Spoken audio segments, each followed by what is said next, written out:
Have you ever noticed how, in the middle of a conversation, your words seem to run ahead of your thoughts? You speak fast, almost trying to keep up with something inside you that refuses to slow down. And yet, after it's all over, you sit back and think, why did I say that? I could have explained it better. It's a strange gap between how fast we speak and how slow we think. But it's not just about language, it's about life itself. There's a boy named Rehan who knew this feeling well. He was quick with words, sharp in his replies, and fluent enough to impress anyone. But inside, he often felt behind, like his mind couldn't match the pace of his own voice. He'd walk away from conversations replaying them, finding smarter answers he could have given. It wasn't that he lacked intelligence. It was that he didn't yet understand how silence, too, could speak. One day in his college debate club, he was confident. The topic was about decision-making under pressure. He stood up, spoke with energy, and filled every second with words. People clapped. But the judge didn't. The judge asked him one thing, Rehan, do you think fast talking always means clear thinking? That one question stayed with him longer than any applause. That night, Rehan couldn't sleep. He kept replaying his own words, how they came out too quickly, how he didn't really feel them while speaking. It was like he was performing thinking, not actually doing it. He realized he had built a habit. Respond fast, sound smart, move on. But he rarely paused to understand the other person deeply. His mind was always a few seconds behind his mouth, gasping for air. The next morning, he tried something new. When someone spoke, he didn't rush to reply. He let silence hang. It felt uncomfortable at first, almost like failing to keep up. But slowly, he noticed something shift. In those few seconds of quiet, his thoughts caught up. His answers felt fuller, more grounded. The conversation didn't just move, it deepened. He began to see that speaking fast wasn't confidence. Sometimes, it was insecurity disguised as energy. We rush to fill silence because we fear being seen as uncertain. But in truth, stillness shows strength. Have you ever felt that too? That urge to fill every space, every pause with sound, just so no one mistakes your quiet for weakness? Rehan learned that true fluency isn't measured by speed, but by connection. You don't win people by how fast you talk. You reach them by how clearly you make them feel understood. When he started slowing down, something surprising happened. His English actually improved. Words came easier, sentences formed naturally, and his voice carried calm instead of tension. It's because clarity loves space. When you pause, your mind aligns with your speech. Your breath supports your voice. Your message finds its rhythm. He noticed another thing. In silence, he could hear himself, not just his words, but the meaning beneath them. The pauses became mirrors, reflecting his thoughts back to him. One afternoon, during a group discussion, a friend said, "You've changed, Rehan. Earlier, you used to rush everything. Now you speak like you mean it." That single line was worth more than any compliment about fluency. He smiled and said softly, "Maybe I just started thinking before speaking." They all laughed, but he knew it was true. Why do we speak fast, but think slow? Maybe it's the world we live in, a world that rewards speed, quick answers, instant reactions, fast results. Slowness feels outdated, almost shameful. But your mind isn't a machine. It needs time to process, to connect ideas, to feel before forming sentences. When you force it to run faster than it's built for, it stumbles. Most of us don't realize that over-talking is a form of mental clutter. The faster we speak, the less room we leave for reflection. And reflection is where wisdom hides. Rehan once met a professor who spoke so slowly that students would grow impatient. But every sentence he said carried weight. You could feel the thought behind every word.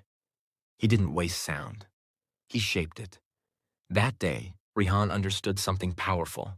Speed impresses, but slowness influences. The people who change you are rarely the loudest in the room. They're the ones who make silence meaningful. In time, Rehan became a public speaker himself. The same boy who once raced through sentences now began his talks with silence. Just a breath, long enough to let everyone settle. At first, audiences were unsure, but soon they leaned in. His pauses pulled them closer, like gravity. He wasn't just talking to them anymore, he was talking with them. He realized that every listener needs time to travel from your words to their own understanding. If you rush, they lose you halfway. If you slow down, they walk beside you. In life, too, it's the same. When you act before thinking, you speak before feeling, you end up misunderstanding not just others, but yourself. Slow thinking isn't weakness. It's wisdom pacing itself. We all have a Rehan inside us, the one who wants to prove, impress, and keep moving. But we also have a quieter self, waiting for us to stop running and simply listen. Listening, after all, is thinking in silence. When you listen deeply, your mind slows enough to absorb meaning instead of chasing words. That's where understanding begins, inside stillness. Rehan once told his students, "You can't control how fast your mind races, but you can control how calmly you respond." That became his rule for speaking and for living. Over the years, he noticed a simple truth. Fast speakers are heard, but slow thinkers are remembered. People don't recall how quickly you spoke. They remember how your words made them pause. Maybe that's the hidden beauty of slow thinking. It teaches you presence. You stop treating conversations as performances and start treating them as moments of connection. In slowing down, you don't lose your edge. You sharpen it. You learn when to speak and when to let silence carry what words cannot. Think about the last time you regretted something you said. It probably wasn't because you didn't know the right words. It was because you didn't give yourself time to reach them. We often confuse reaction with response. A reaction is instant. It comes from emotion. A response is delayed. It comes from reflection. The gap between the two is where maturity grows. When you allow your thoughts to breathe before your tongue moves, your words stop being noise. They start carrying meaning. You don't just communicate, you connect. Rehan's transformation wasn't about learning better English. It was about learning better awareness. The words were always there. He just needed silence to find them. And maybe that's true for all of us. The wisdom we chase outside is often waiting inside, quietly, patiently, until we finally stop talking long enough to hear it. So, the next time you catch yourself rushing through a sentence, pause. Let the silence stretch. Feel your breath come back. Notice how your thoughts slowly line up like calm waves after a storm. You'll realize you were never slow at thinking. You were just surrounded by noise. The more you slow down, the faster clarity arrives. Because clarity doesn't come from speed, it comes from presence. From giving each thought enough time to bloom before it leaves your lips. Rehan used to think fluency was about perfect grammar. Now he knows it's about perfect attention. To your words, your feelings, and the moment you're in. And that's something language classes can't teach, only life can.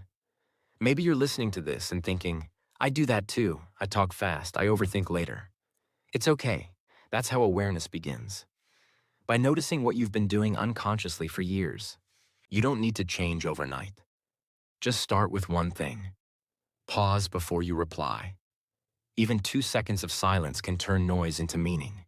Watch how people react. You'll see it. The respect that comes when you stop rushing. The calm that enters when you stop proving. The peace that grows when you finally let your mind lead your voice. Rehan once said, "The day I learned to pause, I started hearing my own wisdom." It sounds simple, but it's everything. Because wisdom doesn't shout, it whispers, and only a slow mind can hear it. So why do you speak fast but think slow? Because you care. You care about being understood, accepted, and heard. But in trying to be heard, you sometimes forget to listen to others and to yourself. Slow thinking doesn't make you less capable. It makes you more complete. It gives your words weight, your emotions shape, your presence power. Speak less to impress. Speak more to express. And when you don't have the words yet, let silence speak for you. It often says exactly what's needed. At the end of the day, Rehan learned that language isn't about speed, it's about soul.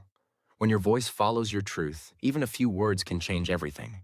And maybe, the next time you speak, slowly, thoughtfully, fearlessly, you'll realize you were never behind. You were just finally in sync with yourself.